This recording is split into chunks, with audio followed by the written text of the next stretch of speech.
This episode is brought to you by the Shop 1 in 5 Pledge. We believe that when you purchase from a small online or offline business, your dollar goes further.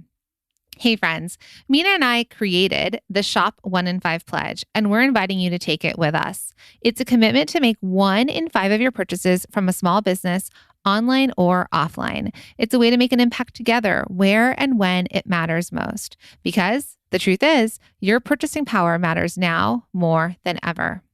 Head to shop1in5.com to take the pledge. Make that commitment to shop 1 in 5 of your purchases towards a small business. We also invite you to shop the directory if you don't know where to find other small businesses. It's right there on the page.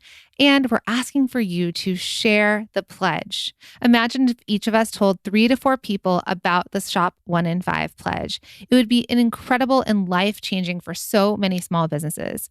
Tell your friends, your family, and your social network. It costs nothing extra and makes a world of difference. Our purchases have the ability to change lives. Okay, let's jump in. Welcome to the Product Boss Podcast, where we help product-based businesses grow their sales and improve their strategies. Hey everyone, I want to introduce you to my co-host and biz bestie, Mina Kunlo-Sitep, an Amazon guru that has built a multi-6-figure product-based business. And introducing the other half of the Product Boss, Jacqueline Snyder. She has helped launch and grow over 500 fashion apparel and accessory brands, even one of her own. And together, we share our inventory of secret weapons that will help you dig deep and do the work it takes. Are you ready? Let's build together. Hey everybody, and welcome to another episode of the Product Boss Podcast. I am Jacqueline Snyder with my beautiful co-host, Mina Kunlo-Sitep. Hey Mina. Hey Jacqueline. Friends, today we're going to talk about a little experience I had while walking my dog at night. Does not involve dog situations. Involves product conceptualization. We're going to share a story, but it's going to link back to really trying to talk to all of you because we get this question a lot. We'll get this in the DM. We get this in email. We get this from our neighbors while walking our dogs, which is I've made a product, but now what? How do I sell? And this is precisely why I don't talk to my neighbors. This is why Mina wears a hoodie and glasses and nobody looks at her. I'm kidding. But it's a really good story. I think it will really alleviate any angst or questions that we all have at this very beginning stage of we have a product, now what? Yeah. And if you're not in the beginning stages, still listen because one, I think it's an interesting story. I think it'll help you really think through your business. And also those of you that are a little bit more advanced in your business or you've been doing it longer, I think that there will be some really incredible points that you can pull out and refocus your business, especially if you feel like the sales aren't rolling in over and over, or you feel a little bit like you're, trying to tread water. Yeah, I was going to we went through the points a little bit earlier and the story actually. And I was going to say the same thing because I think that for all of us, we actually need to keep refreshing the same sort of thinking in the season that we're in, asking yourself the same questions because you kind of start in the same thing over and over. So for all of you that have an existing product, you're already selling, you're already doing great, ask yourself these same questions because we're at the tip of the holiday season and you need to be asking yourself very similar questions. Mm-hmm. Okay. So this story starts out with me walking my dog and I was walking up the hill and there's these friendly neighbors that we always like to stop and talk to. It was the evening and we just started chatting just about random things. And then all of a sudden she's like, I need to pick your brain. Okay. Because she makes pottery. She's a potter. She has taught pottery for, 25 years and her kids are grown up and they're out of the house and she wants to think through, what can I do with my talent? What can I do with my pottery? So I was like, well, that's a great question. She's like, because I'm making them, but I don't know where to start. I don't know how to sell. I don't know what to do with this. And I'm not even sure what to sell. So that conversation turned into an hour. I didn't tell you this, Mina, but James ended up pinging my location to see where I was because it was like the evening and I just disappeared. It's dark at night. I was like, nobody tracked down Jacqueline at night to get a free strategy session because this is what was happening that night. And like 10 mosquito bites on my legs, but nonetheless worth it because I like to talk business. So again, she's a potter. It's like, well, I guess it depends on what kind of pottery you sell. She's like, where do I sell? How do I sell it? So we're going to break this down for you in the way of this: who, what, where, when, and why. And sometimes Okay. how. Actually, this time how. Just kidding. I had to add that one because the We kids were just maybe started going to put school. how with the what, but we might bring out how too. So Yeah. who, what, when, where, why, how. I think I said that out of order. So that's what we're going to talk about. So we're going to kind of walk you through this like free neighbory strategy session, which is totally fine. And if you're listening, I loved every minute of it. So Yeah. Yeah. Oh gosh. And if you see me out in the it was street, it doesn't mean inspirational. don't approach me. It was just totally kidding too. So like that time you got recognized on an airplane in first class by the flight Yep. attendant. I know. I know. So yes, feel free to approach me. I literally am just kidding about that. Yeah. All right. So here's what we want to break it down. Okay. So you have this product, you're a creative, whether you're a maker, whether you're a manufacturer, whether it's an idea, and you're thinking, all right, I have this idea, or I have this thing, or I have this talent.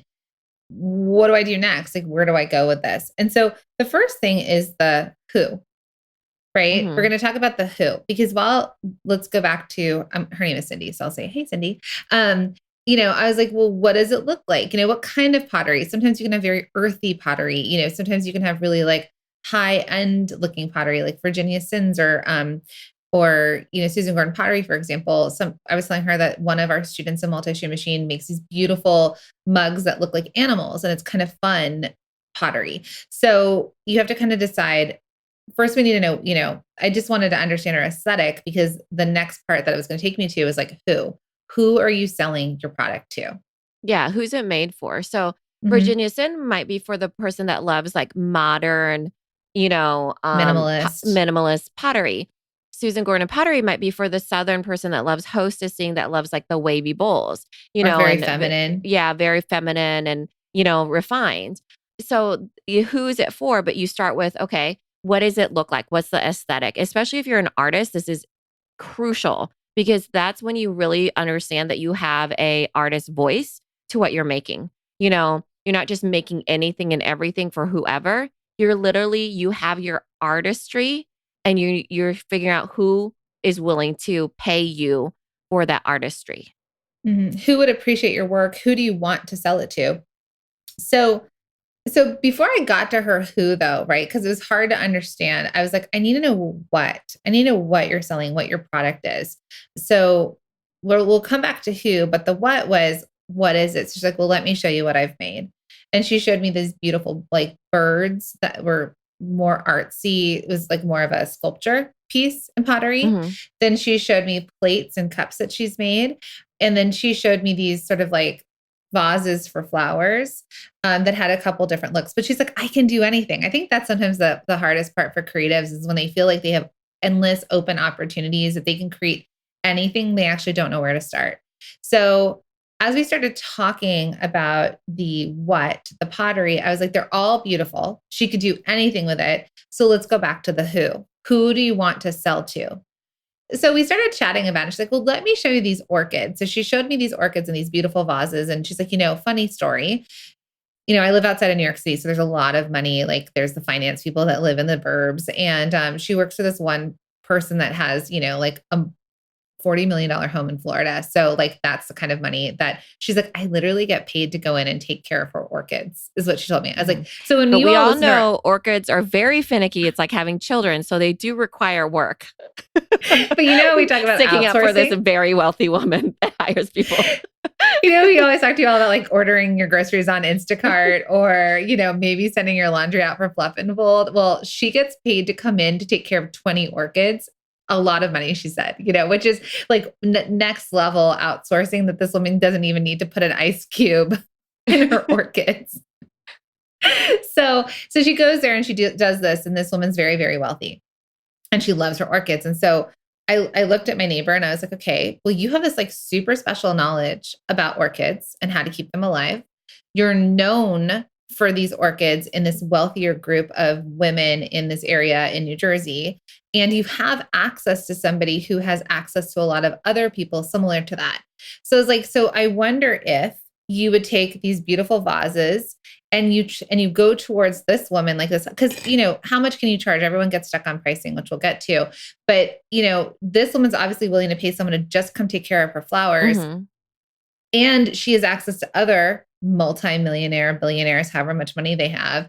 And perhaps you could position it that, like, hey, I'm actually taking my pottery, making vases for the orchids to go into, and if you'd like, I could create these as gifts for you to give to your friends, housewarming, dinner parties, birthday parties, anything like that, because it would be really special with the vase plus the orchid plus maybe like this is Plus how the you care bird for your sculpture, orchid. probably, you hmm know? I also said she could take her birds and put them onto the bases, right? So it's kind of saying, like, looking at her aesthetic. And then I said, and so that was the who we figured out, because she kind of had, we talk about unfair advantages, but she kind of has that quote unquote unfair advantage. She's Mhm. instant access to multimillionaires that will drop all sorts of money on products. It might be out of our scope, right? But Mhm. I have clients that are multimillionaires and they send me $100 candles. It's a Mhm. totally other world that people live in that sometimes you don't understand, but that it's a luxury consumer. And perhaps she could sell these for $250, $300 and be easy peasy for those customers. Yeah.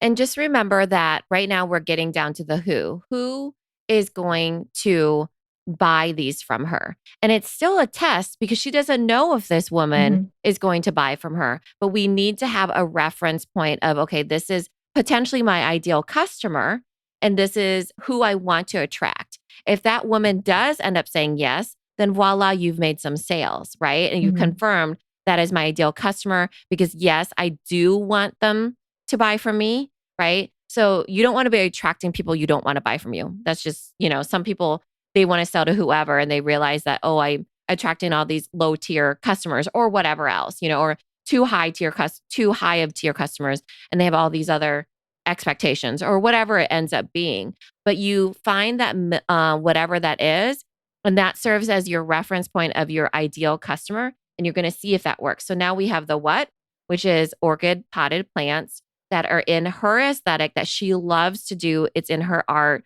her form of making. We have who, which is these women that can afford them and love orchids and love spending, money on potted plants as like really special things for their friends or whatever. Mhm. Yeah, like perhaps unique gifts. And Yeah. I've even, going back to the what really fast, because we talk about testing and trying. I said, do 3 different versions of what you would like these vases to look like.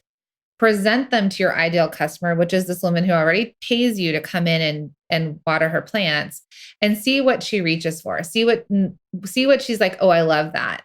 Because when you start to put in front of your customer, your options, it'll help you narrow it down to maybe a bestseller, right? Because what you'll all see, like if you ever do in-person trade shows and you have your booth set up, you tend to see, what do people reach for the most? What are they most attracted to? That's going to really start giving you the data of what you're selling and what to move forward on. So she's still in that test and try stage. So for all of you that have like made a product, right, you're going to try what you're selling in front of your ideal customer, who you think your ideal customer is, and you're going to test and try that. So let's say it all works, right? Who, what, where. So the where is, where do you sell it? Because you're all trying to think through, like, I have this product, where do I sell it? How do I make sales? And so I really, again, my strategy session in the front yard was, well, what kind of business do you want? Like, do you want to sell mass produced product? Do you want to sell tons and tons of units? Do you want to hire a team? And I think a lot of times those of you that are in the startup phase, typically that feels very overwhelming. And she's like, well, I just want to make some money. Like, I'm not doing much anymore. My kids are grown. I want to make some money selling what I have. So it's like, okay. So you're looking to make us like have, I was like, I want you to figure out how much money you want to make and how many hours you want to spend on this. And then we can figure out where you sell it based on how you want to align your quote unquote business with your life and lifestyle. Yes. We kind of skipped over a really big thing. What? In the what, we probably should have said what and for how much. Is that coming later?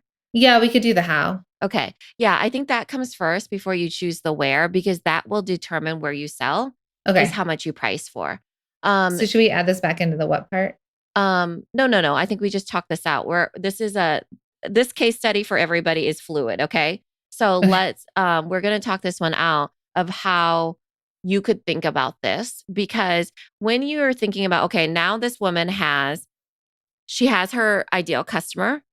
But then the second thing that she should probably think about is like, how much is that customer willing to pay for? That's what she's Mhm. trying to confirm, right? It's not if you get a sale. Of course, she's going to buy it for $10. Well, maybe not. She might think it's like super cheap. I don't know.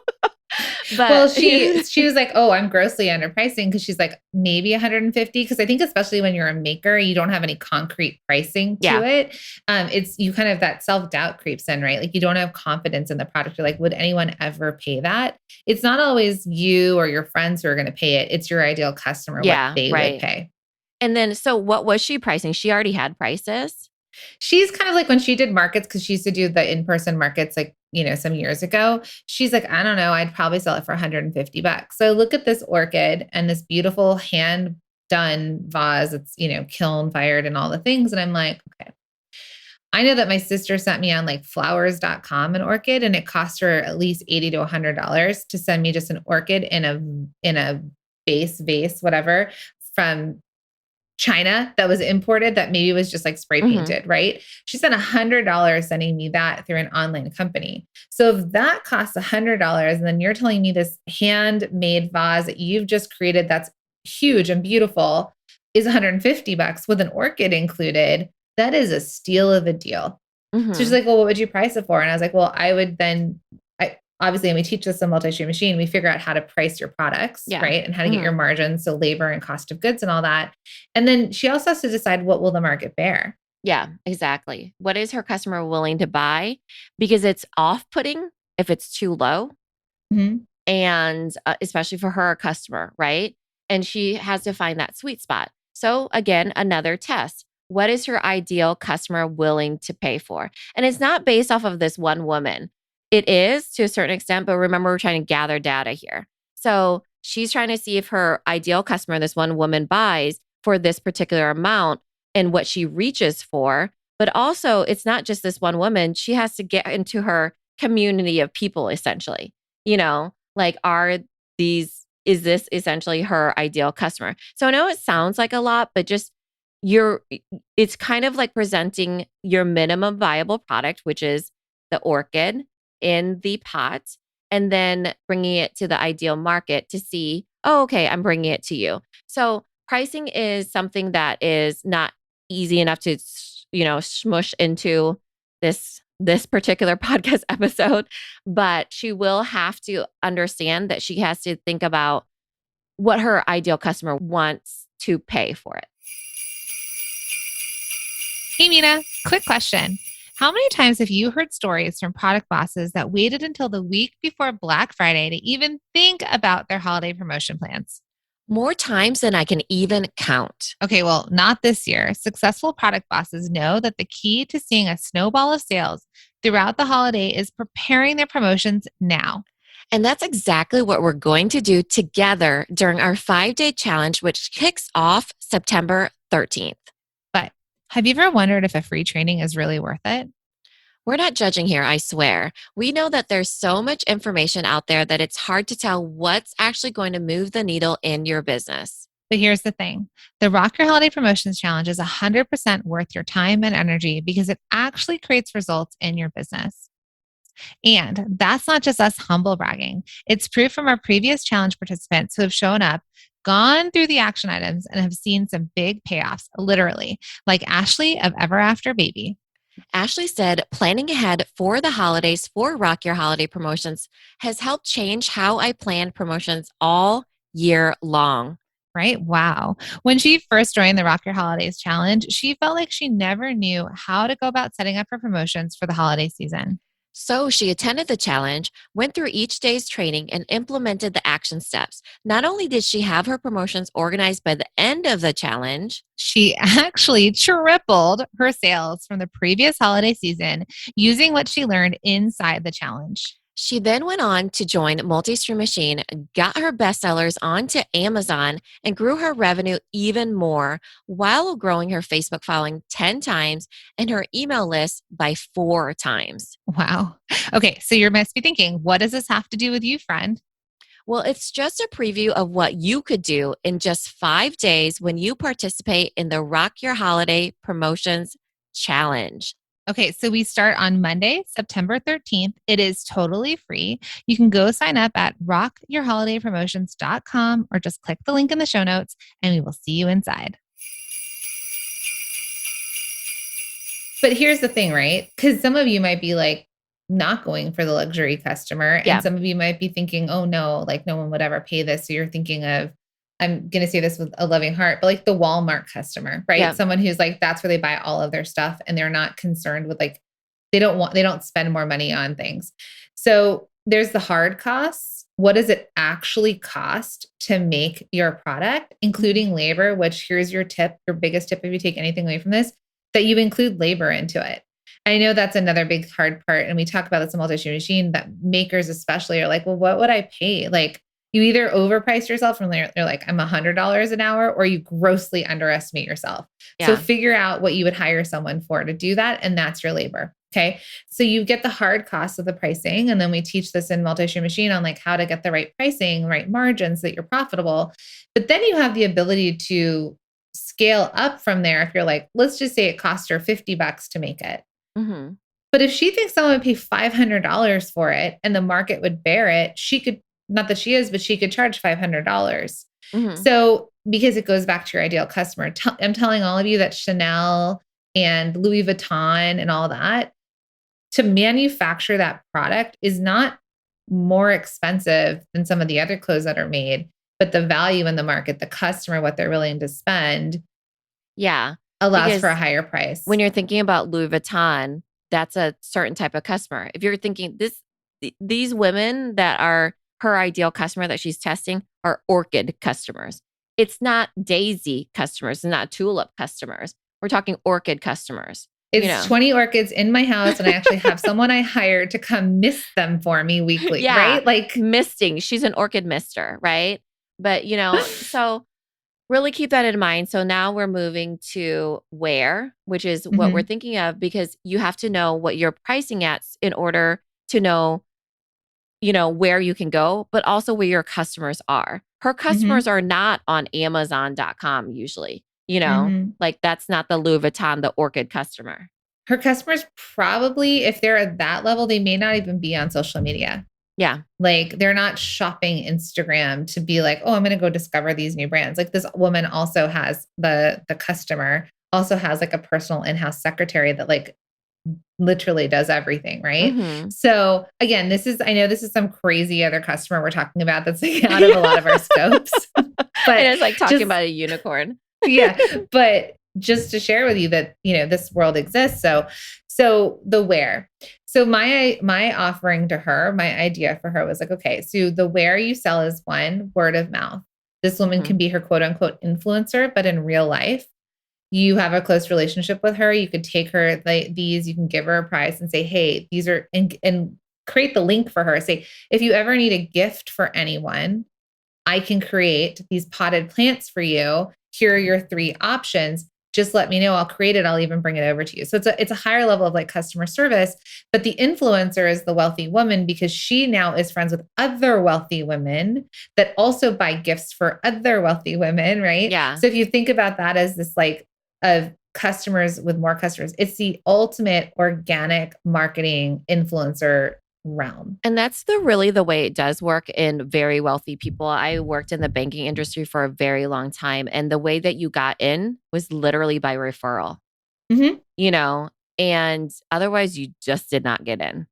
That's it's like how I haven't talked about this on the podcast yet, but that's how I have a nutritionist that also works with the Kardashians, right? Right. So I was in LA and some wealthy people introduced me to him. Yeah. So for her, it was organic word of mouth.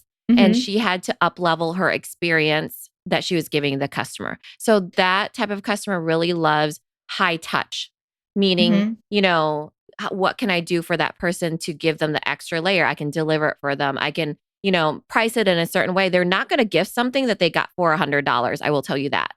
They're going to need. That's like bare minimum. For them. They spend like $300 on lunch. It'd be a little bit embarrassing, to be honest, to receive that. So I mean, I do not ever show up with $100 gift for me. It has to be 500 or more. No. But here's the other where do I sell this? Right. So I was like, okay, we live in the tri-state area. There is a lot of money in where we live. I was like, I looked around, I was like, maybe not our neighbors, but our neighboring towns, New York City, where there's, a lot of finance money, Connecticut, all of these places. So it's like, where else would these women, in particular, for what she's thinking about selling, where would they buy? So I offered the idea of going to a florist in the town that this woman works in, presenting the vases and saying like in the Hamptons or something. 100%, right? Mm-hmm. You go to the Hamptons, you find the quote unquote influencer, like sales platforms, the channels, the places where these women are actually shopping. And you go there because your ideal customer shops from there. And that's your way of then getting in front of them, right? So it's a different tactic. She's not looking to be in gift shops necessarily right now. But if she wants to go to these high-end customers, she just makes the connection for them. So I was like, find florists, see if you can like connect with them in the more expensive towns, give them the price they're going to get a cut. So that's actually building in a wholesale arm, but in a different non-traditional sense, but it's where her customers would be buying from. Yeah, I love this because that's one of the things that we teach in Multi-Stream Machine is how to find your people like boots to the ground in a sort of way, though your fingers are on the keyboard, that you're able to find people that you need to, right? Because the where in this is all about where are your customers and where are you selling? Okay, so the next one was who, what, where, when. Why? When, why? Who, what, where, when, why, when. Okay, so I feel like this is like a fifth grade like question. Really digging into our fifth grade brains here. Okay, so what is when all about? So when are you selling these? When does it make sense? So a lot of you, when you're thinking about your products and what you're selling and where you're selling them, we also get people who freak out because they can't sell bathing suits in the dead of winter, right? Or you can't sell Christmas ornaments in March. Or you can't sell cookies in the mail because they melt. Right. You can't ship chocolates Literal in the middle example. of summer from one of our students. So we all need to think about when our seasons are. So if you're a swimwear designer or you're thinking about starting a swimwear collection, your season is maybe some spring break, summer, maybe a little bit of like where snowbirds go to, Florida it's called holiday, like around the holiday time. But your biggest business happens between spring and summer, for example. That's when you lean in. That's when you go deep. That's the time that you're working in your business versus on your business. So whenever we have students come to us and they're freaking out, like, I'm not selling this month. We just did this with a student the other day where they're like, my sales are down. Like, well, what's different? Well, she wasn't selling her bestseller because it would melt in the mail to her, but people buying online. And she was leaning into a different product during that season. So it's like, well, that's why your sales are down from this perspective, but are your sales down overall? And she's like, no, because she leaned into a different product that made sense for the season in person. Right. That's why it's important for all of you to listen to this episode, even if you're not just starting, because you'll have to go into every season, every holiday season, especially, and figure out what your best sellers of that season are. And it can change year to year and it can change season to season. So really thinking about that. I love that we brought up the when now, because it makes us go into why so much easier, because why are they buying? And so when you're thinking about like, why are they buying my goods right now? It's because it's Halloween. That's the when, right? So you have to connect the dots for your customer. That's where the why comes in. So it has to do with seasonality and it has to do with why they're buying it. So for example, this orchid example, she's buying it for gifts, but when does she need those gifts? Is there a gala coming up? Is there like you're trying to go what do the wealthy women do? I know, like I'm going to galas all the time. Gifts for galas. Those of you that are wealthy out there, please laugh at us. No. But I think, okay, so the why, for example, for her, if we always talk about this, you need to connect the why for your customers. Your why with their why. A lot of you put your product out there in the world and you're like, here you go, come buy my product. But the differentiator between your candles and someone else's candles, the differentiator between your glassware and someone else's glassware, a lot of times comes down to that why. Are you meeting their desire? Are you meeting a need? Right? Are you solving a problem? So the why on, let's call the orchids, she could easily go and say, if you ever need a gift, a unique gift for your friends for housewarmings, for the holidays are coming up, because orchids are inside, so they're not, you don't have to worry about it being like a winter thing or not. If you ever need this, so she's creating a why for her customer to connect when I need what I make. I'm getting all confused with the who, what, whens, but basically they need the why to buy from you. Yeah. Why would I buy this from you? Well, you're connecting it for and saying, this is a great gift. Yeah. Or it's a really unique piece to have in your own home to have orchids grow in them. So I think that's something for everyone to think of. Like, does your product solve a problem? Mina's product, Little Label, solves a problem. Mm-hmm. Does it meet a desire? My Chanel bag meets a desire. Mm-hmm. Does it, or, is it solving a problem, meeting a desire, or like a need, right? Like some of you that make food, like they need or want to have tea that's organically grown, for example. So I think you need to create the why. There has to be a why, and all of you, there's a why. Yeah. Why? And it's the why buy now. Why buy now? Okay, I'll tell you why buy now. Because you need a gift. And your best friend, it just closed on this multi-trillion-dollar house. $1 trillion. But it's in all seriousness, you really do need to give them the why they need to buy now, because they a lot of times won't think of it on their own. You need to remind them, okay, this is the reason why you need to buy now, and how it will help you, how it will benefit you. Right. Which goes back to the house, right? So I think we covered it. Who, what, where, when, why, and the how came earlier.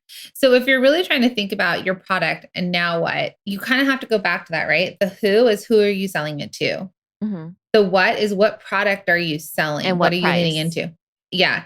That was the how much, right?